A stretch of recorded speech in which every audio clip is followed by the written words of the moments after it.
Olá, galerinha! Tudo bem? E aí, sentindo falta da nossa aulinha de redação? Sentiram, né? Sabe o que nós vamos trabalhar hoje? Hoje, as nossas demais aulas da semana? Revisão. Não é, professora? Já, revisão para a nossa AV2, né? E aí, a primeira revisão, que é a nossa aulinha de hoje, ela é referente à apostila 3, que é a unidade 4, que fala sobre conto de mistério. Então, esse aqui está no apostila 3, porque nós vamos trabalhar com as duas apostilas, tá? Com a 3 e a 4 para essa V2. Sendo que na 3 a gente vai pegar essa parte de conto de mistério, que foi o último conteúdo que nós vimos da apostila 3, que ficou pendente para nossa avaliação, tá? Então, vamos relembrar o que é o conto de mistério. Vamos lá, conto de mistério. Este é um tipo de narrativa que seduz pelo desconhecimento e que surpreende e fascina o leitor. Características. É um texto narrativo ficcional, que tem por finalidade emocionar, entreter, dividir. O locutor é o autor.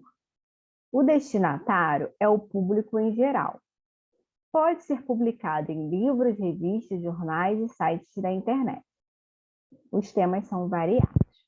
Então, relembrando, né, que o conto de mistério é um conto que surpreende, né? É uma narração que trabalha com a ficção, que tem como finalidade, né, emocionar e entreter o leitor. O enredo é estruturar a introdução, complicação, clímax e desfecho. Que é tudo que uma narração tem, né? Então, todo texto narrativo tem essa parte de estrutura no seu enredo, que é a introdução, que é a complicação e o clímax que nós temos ali no auge do nosso texto, e o desfecho.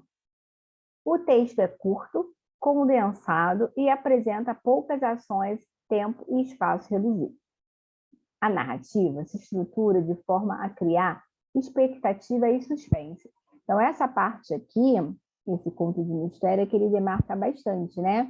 Que é a expectativa e o suspense da história. Por isso que ele é um conto de mistério, né?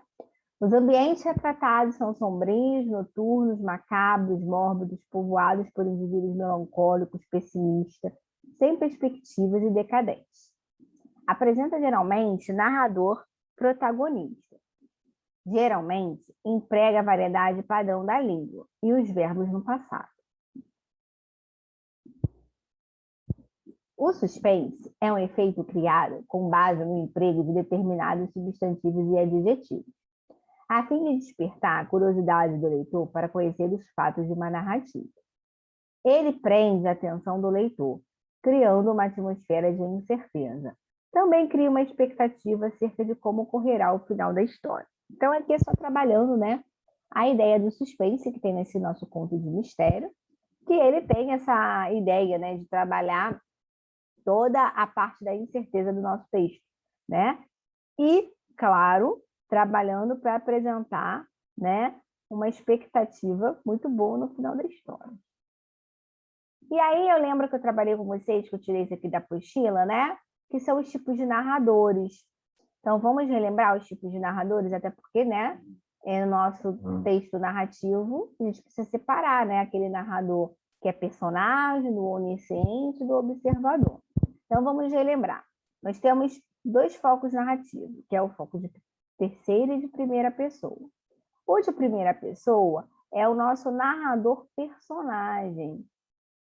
O narrador personagem é aquele narrador, né, que participa da história. Então, ele narra participando.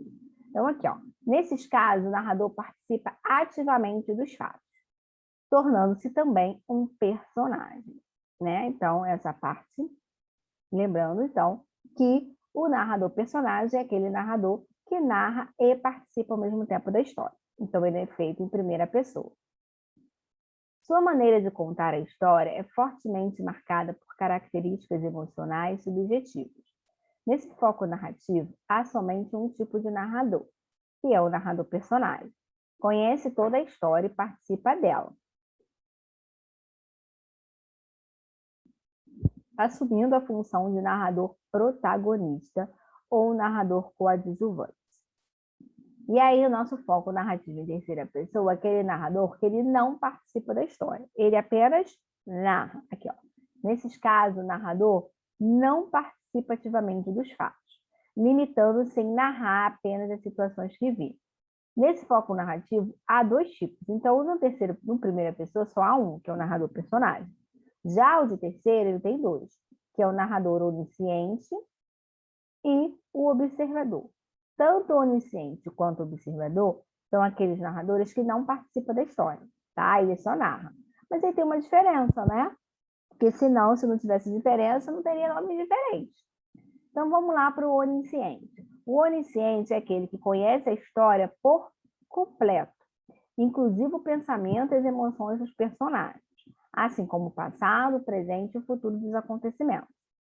Já o observador, ele não conhece toda a história e não participa dela, apenas narra os fatos à medida que eles vão ocorrendo. Então, a diferença é essa: o observador, ele não conhece nada da história, né? Já o onisciente, ele conhece tanto o passado, quanto o presente, quanto o futuro. Ele vai, né, trabalhando toda essa parte de pensamento e emoções dos personagens. Então, essa é a diferença entre o onisciente e o observador. Ok? Relembrando? Perfeito. Então, vamos aqui para nossas características do conto, né? Dentro da nossa narrativa, como eu tinha dito para vocês, ele vai apresentar o início, que é a apresentação da história, a complicação da história, o clímax da história e o desfecho da história. Então, vamos lá. A apresentação corresponde ao início da história, o momento de apresentação dos personagens, do espaço e do tempo. Ou seja, é o momento que a gente introduz, né, todo o processo da história. Perfeito? Ali a gente tem toda a apresentação de tudo que vai acontecer. E a complicação? A complicação está dentro do desenvolvimento da história. O que ele é? Ah lá, o intervalo de tempo em que as ações são desenvolvidas, em que a história vai se desenrolar. Momento em que ocorre o conflito ou a complicação dos acontecimentos. Então, o que acontece? Né? O próprio nome já diz, ó, complicação. É onde vai ter, né, aquele conflito da história, né? Onde você vai ter toda a parte da complicação, o desenrolar daquela história. E aí nós apresentamos também o clímax da história, que é o quê? É a parte de maior tensão da narrativa. Então, você vai trabalhar com aonde tem no texto a parte de maior tensão da história, ok? O qual exige uma solução ou um desfecho. E aí sim vem o desfecho, que é o momento que se observa a resolução do conflito por meio das ações dos personagens, ou seja, é o desfecho mesmo, né? É ali a conclusão da nossa história. Perfeito? Deu para relembrar, né? Então agora vamos colocar a mão na massa. Vamos ler um conto? Vamos lá. O Médico Fantasma. Esta história tem sido contada de pai para filho na cidade de Belém do Pará. Tudo começou numa noite de lua cheia de um sábado de verão. Dois garotos conversavam sentados na varanda da casa de um deles. Você acredita em fantasma? Perguntou o mais novo. Eu não, disse o outro. Acredita sim, insistiu o mais novo. Pode apostar que não, replicou o outro. Tudo bem, aposto minha bola de futebol que você não tem coragem de entrar no cemitério à noite. Ah, é? Disse o garoto que fora desafiado. Pois então vamos já para o cemitério, que vou provar minha coragem. Assim, os dois garotos foram até a rua do cemitério. O portão estava fechado. O silêncio era profundo. Estava tão escuro, eles começaram a sentir medo. Socorro! Alguém me ajude! Ele gritou, desmaiando em seguida. Nisso, apareceu um velhinho vindo do fundo do cemitério. Abriu o portão e chamou outro menino. Seu amigo prendeu a manga da camisa do portão e desmaiou de medo. Coitadinho, pensou que algum fantasma estivesse segurando. O garoto reparou que o velhinho era muito magro, quase transparente. Obrigado, como é que o senhor se chama? Eu sou o médico daqui. Vou acordar seu amigo. O velhinho passou a mão na cabeça do menino, desmaiado, e ele despertou no mesmo instante. Vão para casa, meus filhos, ele disse. Já passou da hora de dormir. No dia seguinte, os meninos foram procurar o velhinho para agradecer-lhe a ajuda, mas não o encontrou, nem no cemitério, nem em lugar nenhum. E foi assim que ambos perderam o medo de fantasma, quando perceberam que nem todos os seres misteriosos fazem o mal. Pelo contrário, podem até ajudar, como aquele médico que nunca mais apareceu. Jesus, já pensou? Também, né? O cemitério é osso. Vamos lá. Esse é um texto narrativo, informativo ou descritivo? E aí? É um texto de cunho, né? Narrativo. É um texto informativo, informa algo, ou descritivo, que descreve algo. E aí? Ele é um texto narrativo, né? Ele está narrando aí uma história. Então, ele é um texto narrativo. Lembrando que ele tem personagem, ele tem um conflito, tem um clímax da história, então ele é um texto narrativo. Quantos e quais são os personagens do texto, né? Bem, voltando aqui ao texto, nós descobrimos primeiro, né? Que nós temos aqui, ó, 2 garotos. Então, já temos dois personagens. Temos 2 garotos conversavam sentados na varanda da casa de um deles. Falando, né? Eles começam a falar de fantasma. E aí, eles começam a ideia de desafiar. Então, aqui, os 2 garotos foram até a rua do cemitério.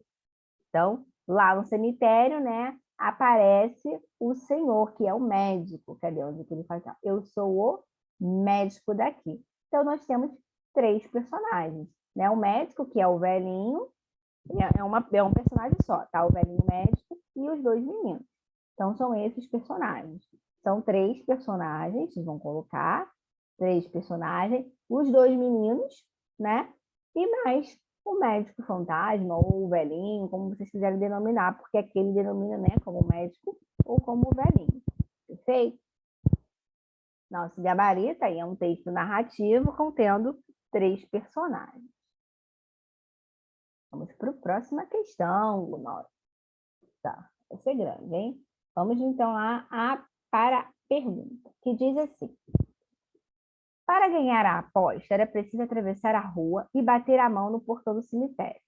O garoto que tinha topado o desafio correu, parou na frente do portão e começou a fazer caretas para o amigo. Depois se encoxou no portão e tentou bater na mão dele. Foi quando percebeu que a camiseta estava presa. O trecho lido representa o final do conto, o conflito do conto, o início do conto ou o desfecho do conto. Vamos voltar? Vamos ver onde que ele está? Aqui, vamos lá.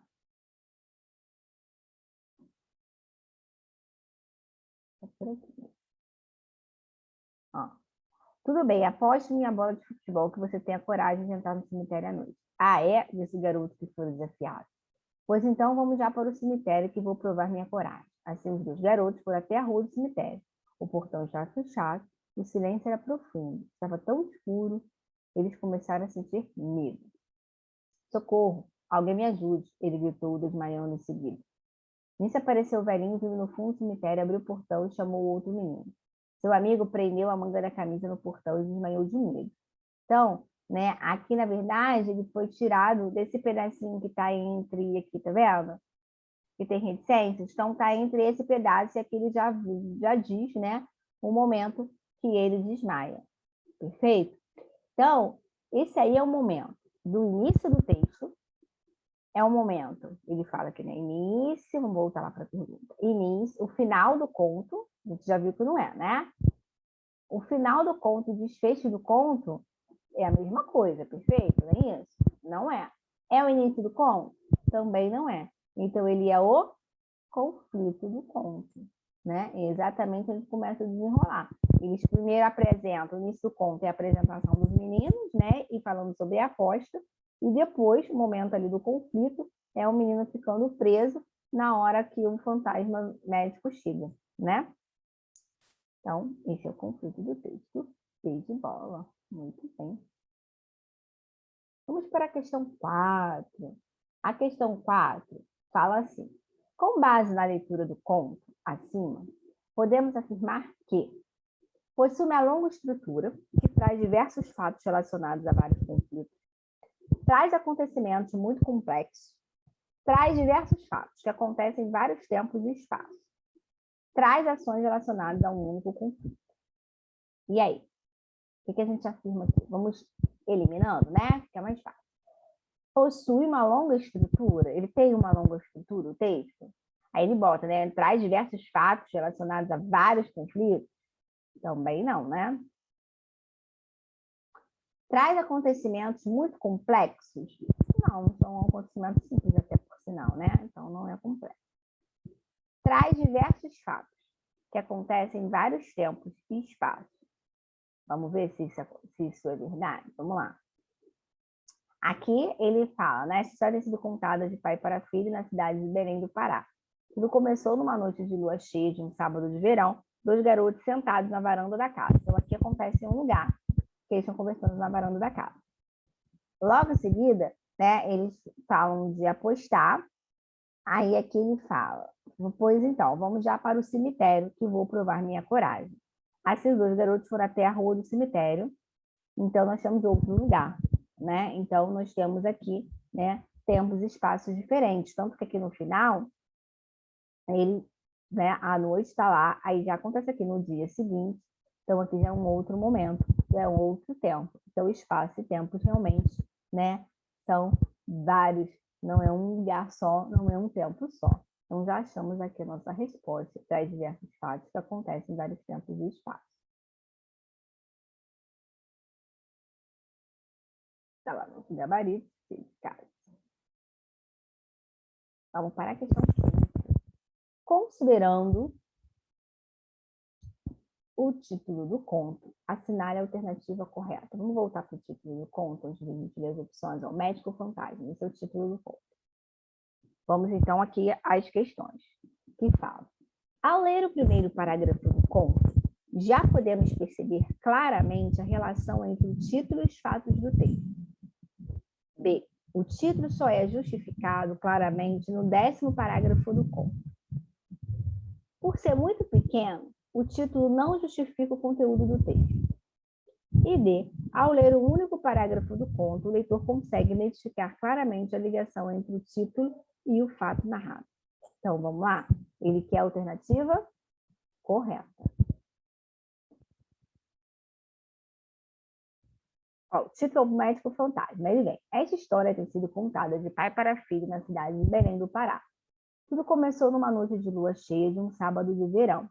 Dois garotos conversavam sentados na varanda da casa de um deles. E aqui o interessante, né, que ele já dá um suspense quando ele fala numa noite de lua cheia, né? Então aqui já dá um suspense. Aí, você acredita em fantasma? Ó, perguntou o mais novo. Eu não, disse o outro. Eu acredito sim, disse o mais novo. Pode apostar que não, replicou o outro.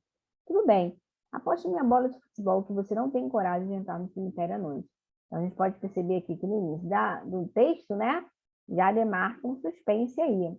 Aí é que ele pergunta, ao ler o primeiro parágrafo do conto, já podemos perceber claramente a relação entre o título e os fatos do texto no primeiro parágrafo? O primeiro parágrafo é: essa história tem sido contada de pai para filho na cidade de Belém do Pará. Tudo começou numa noite de lua cheia de um sábado de verão. Dois garotos começaram sentados na varanda da casa de um deles. Não, né? Não tem uma relação clara entre o médico fantasma e a conversa dos dois meninos. Dá uma ideia de suspense quando ele fala da noite de lua cheia, mas ele não fala o fantasma. Então, a gente já pode eliminar a questão A, né? Vamos para B. O título só é justificado claramente no 10º parágrafo do conto? Não. Desculpa, eu devo ter resposta. Não, porque aqui ele já fala em fantasma, né? Aqui, ó, você acredita em fantasma? Então, não chega no 10º parágrafo. Então, essa também a gente já elimina. Por ser muito pequeno, o título não justifica o conteúdo do texto, não, porque a gente, apesar de ser pequeno, a gente consegue perceber o porquê do título, né? Ele fala do médico fantasma, né? Então, salvo sobre o AD, ao ler o último parágrafo do conto, o leitor consegue identificar claramente a ligação entre o título e o fato narrado. Ó, claramente, porque ele diz aqui, né, a ideia de fantasma, acredita em fantasma, fala de coragem, fala de cemitério.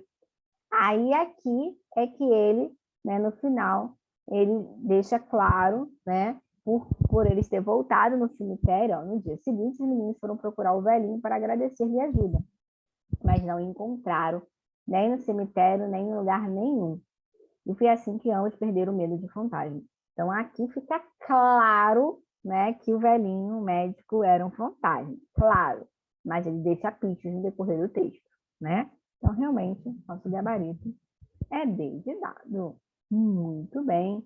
Então, chegamos aí ao fim da aula de conto de mistério. Bem, deu para relembrar, né, o que é o conto de mistério, as características do conto de mistério. Fizemos aí uma atividade de texto bem legal. E é bom para vocês treinarem, né, para a nossa provinha. Combinado? Então, eu volto no próximo vídeo com mais um gênero textual da nossa prova, tá bom? Então, beijos e aguardo vocês na próxima aula. Tchau!